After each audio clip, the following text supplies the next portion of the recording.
बीमार पिता और छोटी बहन के साथ एक टूटी फूटी झोपड़ी में रहता था। हर दिन अर्जुन जंगल में जाता, सूखी लकड़ियां इकट्ठा करता और उन्हें बाजार में बेचकर कुछ पैसे कमाता। यह उसका रोज का संघर्ष था, एक ऐसा जीवन जो आशा की एक किरण के बिना प्रतीत होता था। उसकी आंखें अक्सर उदासी से भरी रहती थी, जैसे कि वे उस दुनिया का बोझ उठा रही हों जो उसे कभी दया नहीं दिखाती थी। एक दिन जब अर्जुन जंगल में गहराई में लकड़ी काट रहा था, तो उसे एक विचित्र सी शांति का अनुभव हुआ। सूरज की किरणें पैरों के बीच से छनकर आ रही थीं और हवा में एक अनजानी सी महक थी।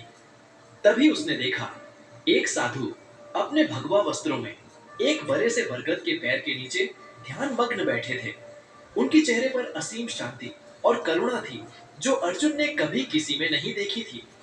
अर्जुन धीरे धीरे उनके पास गया। उसने साधु को प्रणाम किया।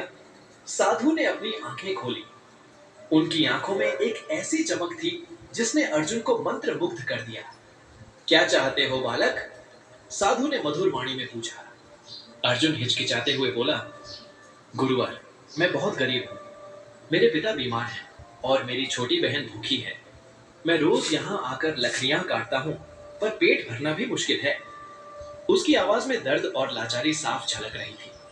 साधु ने मुस्कुराते हुए कहा, गरीबी मन की होती है, धन की नहीं। तुम्हारा मन अशांत है, इसलिए तुम्हें सब कुछ अधूरा लगता है। यह सुनकर अर्जुन हैरान रह गया। उसने कभी इस तरह से सोचा ही नहीं था। साधु ने उसे अपने पास बैठने को कहा।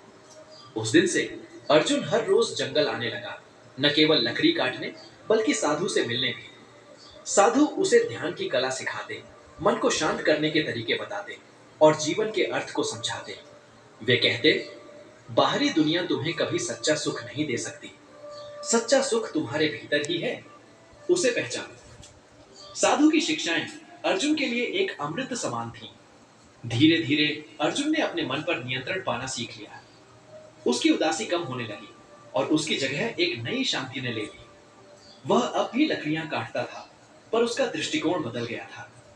वह समझ गया था कि उसका संघर्ष केवल शरीर का नहीं बल्कि मन का भी है। वर्षों बीत गए। अर्जुन अब वह गरीब उदास लड़का नहीं रहा। साधु की शिक्षाओं ने उसे एक ज्ञानी संत बना दिया था। उसका जीवन पूरी तरह से बदल गया था। वह अब भी उसी गांव में रहता था, पर अब लोग उसे सम्मान और श्रद्धा से देखते थे। वह लोगों की मदद करता, उन्हें सही रास्ता दिखाता और उनके दुखों को दूर करता। उसकी बातों में वह जादुई शांति थी जो उसने साधु में देखी थी। एक गुरु पूर्णिमा के पावन अवसर पर अर्जुन ने उसी बरगद के पेड़ के नीचे बैठकर अपने गुरु को स्मरण किया। उसने महसूस किया कि गुरु की शिक्षाएं ही उसका सच्चा धन थी, जो किसी भी भौतिक संपदा से कहीं अधिक मूल्यवान थी। उसने अपने गुरु को श्रद्धा पूर्वक नमन किया। गुरु कहीं भी मिल सकता है, उसने मन ही मन कहा। जरूरत है तो बस उसे पहचानने की और उससे सीखने की इच्छा रखने की। इस कथा में गुरु पूर्णिमा का विशेष महत्व है। यह वह दिन है जब हम अपने गुरुओं के प्रति कृतज्ञता व्यक्त करते हैं, जिन्होंने हमें ज्ञान का प्रकाश दिखाया और जीवन को सही दिशा दी। अर्जुन ने भी गुरु पूर्णिमा के दिन अपने गुरु को याद किया और उनके प्रति अपनी श्रद्धा व्यक्त की।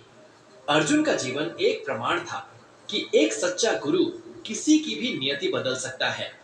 वह लड़का जो कभी गरीबी और निराशा में डूबा रहता था, आज एक सम्मानित संत था, जिसके जीवन से अनेकों प्रेरणा लेते थे।